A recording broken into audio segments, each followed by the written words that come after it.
চারটি গুনাহ আল্লাহর আরশ কাঁপিয়ে তোলে। এমন চারটি গুনাহ আছে যেই গুনাহগুলো আল্লাহর আরশ কাঁপিয়ে দেয়। সুতরাং এই গুনাহগুলো থেকে আমাদেরকে দূরে সরে আসতে হবে। আমরা অনেকেই গুনাহের কাজ করি, দিন দিন আমাদের গুনাহের পাল্লা অনেকটা ভারী হয়ে যাচ্ছে। আমরা একটু চিন্তা করি না, গুনাহ করতে করতে একদিন যদি দুনিয়া থেকে বিদায় নিয়ে যাই আমাদের অবস্থা কি হবে। এখন যদি আমি আপনি মারা যাই, আল্লাহর সামনে কি জবাব দিব একটু চিন্তা করে দেখেন। কতটুকু আমল করেছি, দিনে ঘুম থেকে ওঠার পরে কয়টা সত্য কথা বলি আর কয়টা মিথ্যা কথা বলি। গুনাহ দিয়ে আমাদের জীবনটা ভরে গেছে, তারপর আমরা কিছু গুনাহ ছাড়তে পারতেছি না। সুতরাং গুনাহকে ছাড়তে হবে, তাওবা করতে হবে। নবীজি সাল্লাল্লাহু আলাইহি ওয়াসাল্লাম জানিয়ে দিয়েছেন, আত-তাইবু মিনাদ যামবি কামাল্লা যামবালা। যারা সঠিকভাবে তাওবা করে তাদের পিছনে সব গুনাহ আল্লাহ তাআলা ক্ষমা করে দেন। এজন্য আমরা গুনাহ থেকে তাওবা করব এবং এই চারটি গুনাহ করব না। নাম্বার 1, এক নাম্বার হচ্ছে জুলুম করা যাবে না। আল্লাহ পাক রব্বুল আলামিন সবচেয়ে বেশি অপছন্দ করে জুলুমের গুনাহ। আপনি যদি বড়লোক হন, ধনী হন, গরিবের উপর অত্যাচার করবেন না।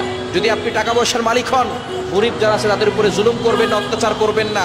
এই জুলুম যদি কেউ করে, মাজলুমের পক্ষের যে আওয়াজটা হয়, তার ভিতরে যে কষ্ট হয়, এই কষ্টটা সরাসরি আল্লাহর আরশে আজিমে গিয়ে নক করে, আল্লাহর আরশটাকে কাঁপিয়ে দেয়। বুখারীর হাদিস, নবীজি সাল্লাল্লাহু আলাইহি ওয়াসাল্লাম জানিয়ে দিয়েছেন, দুনিয়াতে যদি একটা গরু আর একটা গরুর প্রতি জুলুম করে, এই জুলুম আল্লাহ সহ্য করবে না। একটা গরুর শিং অনেক বড়, এই বড় শিংওয়ালা গরুটা ছোট শিংওয়ালা গরুর উপরে যে আক্রমণ করেছে, কিয়ামতের ময়দানে ছোট শিংওয়ালা গরুটাকে আল্লাহ তাআলা বড় শিং বানিয়ে দিবে এবং তার উপরে সে জুলুম করেছিল, সেই জুলুমের প্রতিশোধ নিয়ে তারপরে তারা মাটি হয়ে যাবে। গরুর প্রতি গরুর জুলুম আল্লাহ সহ্য করবেন না। মানুষ হচ্ছে আশরাফুল মাখলুকাত, সে মানুষের মনে আপনি কষ্ট দিয়েছেন, মানুষকে আঘাত করেছেন, অন্যায়ভাবে তার মাল আত্মসাৎ করেছেন, তার উপরে জুলুম করেছেন, এটা আল্লাহ কখনো সহ্য করবে না। সুতরাং যারা জুলুম করবে, আল্লাহ তাআলা তাদের, যারা মাজলুম হবে তাদের পক্ষ হয়ে যারা জুলুম করবে তাদের বিরুদ্ধে মামলা দায়ের করবে। দুনিয়ার মামলা মোকদ্দমা টাকা পয়সা দিয়ে খালাস করা যায়, আল্লাহর মামলা আপনি কিভাবে খালাস করবেন একটু চিন্তা করে দেখেন। এজন্য এক নাম্বার, জুলুম করলে আল্লাহর আরশ কাঁপিয়ে তোলে, সেই জুলুম কখনো করা যাবে না। দ্বিতীয় নাম্বার হচ্ছে আলেমদেরকে অসম্মান করা যাবে না। আলেমরা হচ্ছে নবীর ওয়ারিস। যারা আলেমদেরকে অসম্মান করে, আলেমদেরকে বেইজ্জতি করে, হ্যাঁ আলেমদের গুনাহ থাকতে পারে, তারা ভুল করতে পারে। যদি আপনার চোখে ভুল ধরা পড়ে, আপনি তাকে সুন্দর করে ভদ্রতার সহিত তাকে সুন্দর করে বুঝিয়ে বলবেন। এখন যদি আপনি আলেমদেরকে কষ্ট দেন, অসম্মান করেন, আলেমদের কোনো ভুল নাই, তারপর আপনি তাকে অসম্মান করেন, তাহলে কিন্তু আল্লাহর আরশ কেঁপে উঠবে আর আল্লাহ পাক রব্বুল আলামিন এর জন্য আপনাকে জঘন্যতম শাস্তি দিবেন।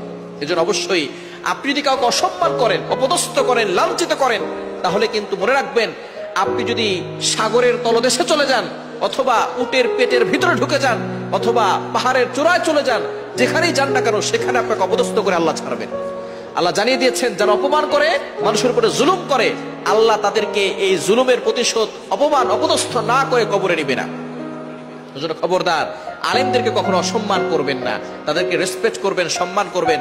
আবু দাউদ শরীফের হাদিস, ইন্নাল উলামা ওয়ারাসাতুল আম্বিয়া, উলামায়ে কেরাম হচ্ছে নবীর ওয়ারিস, তাদের সাথে ভালো ব্যবহার করার চেষ্টা করবেন ইনশাআল্লাহ। তাহলে আপনিও ভালো থাকতে পারবেন। তাদের উপরে জুলুম করলে, তাদেরকে অপমান করলে আল্লাহর আরশ কেঁপে উঠবে। 3 নাম্বার, এতিম ও গরিবের হক যারা মেরে খায়, এই গুনাহের কারণে আল্লাহর আরশ কেঁপে ওঠে। খবরদার, কখনো এতিমের হক মেরে খাবেন না, গরিবের হক নষ্ট করে খাবেন না। দুনিয়াতে কয়দিন বাঁচবেন আপনি? কতদিন দুনিয়াতে বাঁচবেন? আজকে ঘুমিয়েছেন, ঘুম ভাঙলে সকাল, না ভাঙলেই পরকাল। অথচ আপনি এতিমের মাল ভক্ষণ করতেছেন। অনেক ভাই আছে, ভাই মারা গেছে, ভাইয়ের সন্তান তার হক পরিপূর্ণভাবে তাকে দেয় নাই, তার মাল সম্পদ সব লুটে পুটে খাচ্ছে। এরকম অনেক ভাই আছে না নাই? আল্লাহর কাঠগড়ে আপনাকে জবাবদিহি করতে হবে, কয়দিন দুনিয়াতে বাঁচবেন। এজন্য অবশ্যই এতিমের মাল ভক্ষণ করবেন না।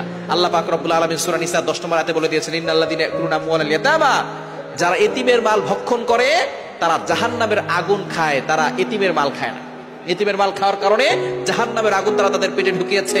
এই জাহান্নামের আগুনতে আল্লাহ কিয়ামতের ময়দানে তাদের পেট ভরবেন। তৃতীয় নাম্বার, এতিমের হক নষ্ট করবেন না, গরিবের হক নষ্ট করে খাবেন না, তাহলে আল্লাহর আরশ কেঁপে উঠবে। 4 নাম্বার, সমকামিতার গুনাহের কারণে আল্লাহর আরশ কেঁপে ওঠে। ছেলে ছেলে একসাথে যদি মিলিত হয়, মেয়ে মেয়ে যদি একসাথে মিলিত হয়, তাহলে আল্লাহর আরশ কেঁপে ওঠে। এই জঘন্যতম গুনাহ থেকে আমাদেরকে দূরে সরে আসতে হবে। বর্তমানে এই গুনাহগুলো ছড়িয়ে পড়তেছে। আল্লাহ তাআলা আমাদের সকলকে এই গুনাহ থেকে বেঁচে থাকার তৌফিক দান করেন।